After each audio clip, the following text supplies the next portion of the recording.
भागवते अद्भुत रीत कछु भाव भावना पात। जब राधा वल्लभ लाल जी प्रतिदिन संध्या के समय रमण रेती में इनकी स्थली थी, अब तो उसका दर्शन नहीं होता है, वहां पहुंचा करते थे, विहार करते, वन विहार करते हुए ये उनके लिए बिठालते थे, उनको अपने हाथों से भोग लगाया करते थे, आरती करते, भेंट करते। उसके बाद राधा वल्लभ लाल जी महल में आया करते थे। इनके विषय में चाचा वृंदावन दास जी ने एक छप्पा लिखा है। हाँ, प्रथम सुमेरे हित नाम धाम धामी जुबखाने, और रस के जनन के हित जुगल पर कर गुण गाने। बरनी लीला कवि तो रूप रस गतिमति पागी, सोने सोने गिरा गंभीर बहुत भय बने अनुरागी।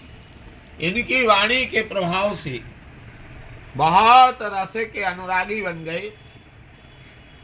हाँ, महागोप रस निगम जो, ये हित हरिवंश जनत प्रेम बहुत गोपनीय है।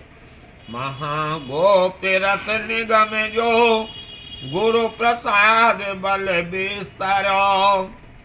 बल जाऊं देश कुल धाम की, जहां ध्रुवदास सो अवतरो। और इनके विषय में गोविंद अली जी ने भी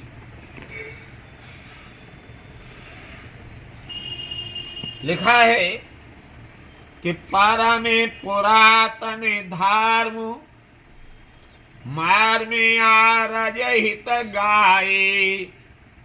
ताही मगरस धरे धाम वृंदावन आए। हित मंडल अभिराम श्याम श्यामा जहाँ राजे। नित मुख आय पाय बने बहु ग्रंथ समाजे। उमर बरस 10 हृदय में, बाड़ो प्रेम प्रकाश को। जब ये 10 साल के थे तभी इनके हृदय में वृंदावन रसोपासना जागृत हो गई थी।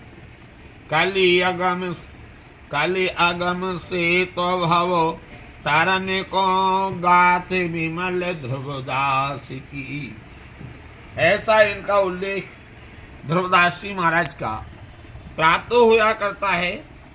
हेत ध्रुवदास जी महाराज का जो काल है वह विक्रम संवत 1660 से 1775 ठहरा करता है। जन्मदिन आज ही है। आश्वनी सुदी पूर्णिमा के दिन इनका जन्म है। हेत ध्रुवदास अपनी वाणी का विषय इन्होंने हित जी की वाणी को ही बनाया। वन विहार रस इन्होंने स्वयं निष्पन्न रस जो था उसके लिए बृहद रूप में गाया। इसलिए श्री हरिराम व्यास जी, प्रबोधानंद सरस्वती जी और सेवक जी आदि मर्मज्ञ हित रसिकों ने इस रस का शास्त्र निर्माण करने की आवश्यकता को नहीं समझा है। उदार चेता हित ध्रुवदास जी ने विचार किया, भविष्य में आने वाले रसिक जन श्री हिताचार्य के जो संस्कृत सूत्र का गूढ़ार्थ समझने में असमर्थ होंगे, उनके लिए ये सरल भाषा में और गूढ़ रहस्य के लिए ध्रुवदास जी ने 42 लीला के रूप में गाया है। ध्रुवदास जी के इस प्रयास से रसिकों और रसिक वाणीकारों को एक नवीन आलोक प्राप्त हुआ है, एक नवीन दशा इनके लिए प्राप्त हुई है।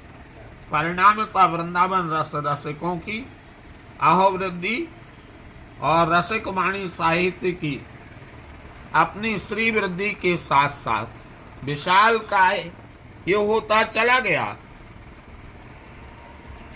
वैसे इस काल के लिए ध्रुव काल के नाम से भी पुकारा गया है।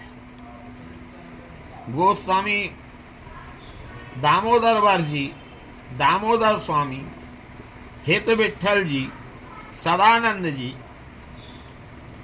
संत ललित सखी जी, हित अनूप अली जी, अनन्य अली जी, कृष्णदास जी भावुक, गोस्वामी रसिक लाल, सुखलाल, गुलाब लाल जी बांकी, जो श्री हित परमानंद जी महाराज के गुरुदेव थे, रसिक दास जी, प्राणनाथ जी, सहचरी सुख जी, अति वल्लभ दास जी, लोकनाथ जी, तुलसीदास जी, गोस्वामी कमल नयन जी, गोस्वामी कुंजलाल जी, जय कृष्ण दास जी और धरणीधर दास आदि इनके समकालीन भी रहे।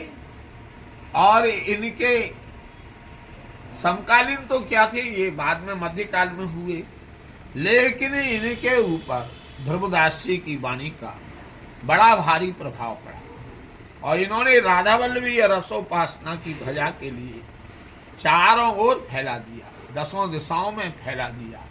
राधा वल्लभ लाल की